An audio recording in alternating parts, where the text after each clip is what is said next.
ದಿವೋಹಂ ಸ್ನೇಹಿತರೆ, ನಾನು ನಿಮ್ಮ doctor Deepa Ranishekar, transform life programs ಇಂದ love, light and gratitude. November ತಿಂಗಳನ್ನ ವೀಗನ್ ಮಂತ್ ಅಥವಾ ವೀಗನ್ ಅವೇರ್ನೆಸ್ ಮಂತ್ ಅಂತ ಕರೀತಾರೆ.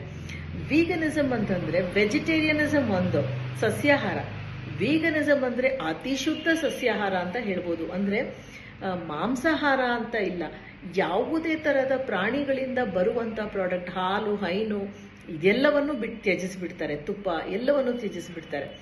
ಸೊ ಈ ವೀಗನಿಸಮ್ ಶುರು ಮಾಡೋದು ಒಂದು ಮಾತಾದ್ರೆ, ಅದನ್ನ ನಡೆಸ್ಕೊಂಡು ಹೋಗೋದು ಸ್ವಲ್ಪ ಕಷ್ಟಕರವಾಗ್ಬೋದು. ಎಲ್ಲೋ ಒಂದ್ ಕಡೆ ಹಾಲು ಕುಡಿಬೇಕನ್ಸ್ಬೋದು, ಅಥವಾ ಸಿಹಿ ತಿನಿಸಲ್ಲಿ ಹಾಲಿರುತ್ತೆ ತಿನ್ಬೇಕನ್ಸ್ಬೋದು.